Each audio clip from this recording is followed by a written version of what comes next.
ድምፃዊ አቤል ሙሉጌታ ከሙዚቃ ዓለም ወጥቻለሁ ማለቱና ወደ ፕሮቴስታንት እምነት መቀየሩ መላውን ማህበራዊ ሚዲያ አነጋግሯል።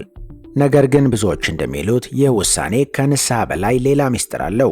የቅን አልበም ውድቀትና ከቴዲ አፍሮ ጋር የነበረው ፖለቲካዊ ፍጥጫ እንዲሁም የአሁኑ መመለስ ምን ያገናኛቸዋል? አቤል ሙሉጌታ በእውነት ተለወጠ ወይስ ኪሱ ስለጎደለ አዲስ ገበያ እየፈለገ ነው? እውነቱን ዛሬ እናያለን። አቤል ሙሉጌታ በቅርቡ በሰጠው መግለጫ የዘፈን ዓለምን ቆሻሻና አጋንንታዊ ሲል ገልጾታል።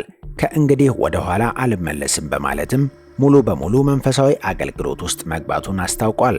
ይህ ዜና ለደጋፊዎቹ አስደንጋጭ ቢሆንም በሌላ በኩል ደግሞ ለተቺዎቹ አዲስ የመከራከሪያ ነጥብ ሆኗል። አቤል ከዚህ ቀደም በተደጋጋሚ አቁሜያለሁ ብሎ ተመልሶ እንደነበር ይታወሳል። ታዲያ የአሁኑን ከበፊቶቹ ምን ለየት ያደርገዋል? ወደ ዋናው ነጥብ ስንመጣ ብዙዎች አቤልን አሁን ካለው የፖለቲካ አቋሙ ጋር ያያይዙታል። ከ3 ዓመት በፊት ከዳር ቆሙ በሚለው ዘፈኑ ታዋቂውን አርቲስት ቴዲ አፍሮን መተቸቱና ከመንግስት ጋር ባለው ከፍተኛ ቅርርብ በብዙ ሕዝብ ዘንድ ጥርስ እንዲነከስበት አድርጎታል።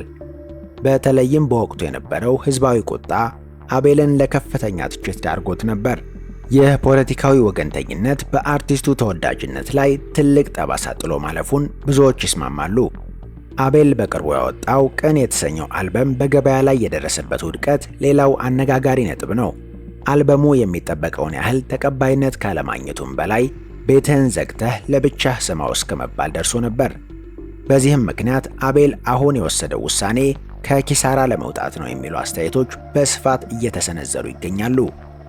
ብዙሃኑ የሙዚቃ አድማጭ ፊቱን ሲያዞርበት ቁጥሩ ከፍተኛ የሆነውን የጴንጤ እምነት ተከታይ ለማግኘትና በዝማሬ ስም ገቢ ለማግኘት የታለመ ክላውድ ቼሲንግ ነው የሚሉ ተቺዎችም አልጠፉም። አቤል ሙሉጌታ በእውነት በውስጥ ትግል አልፎ የተለወጠ ሰው ነው ወይስ ፖለቲካውና የገበያ ውድቀቱ ያስገደደው ስልት? ይህንን ለጊዜ ምንተው ይሆናል። እናንተስ ምን ትላላችሁ? አቤል አዲስ ገበያ እየፈለገ ነው ወይስ የልብ ለውጥ አድርጓል? ሐሳባችሁን በኮሜንት አጋሩን።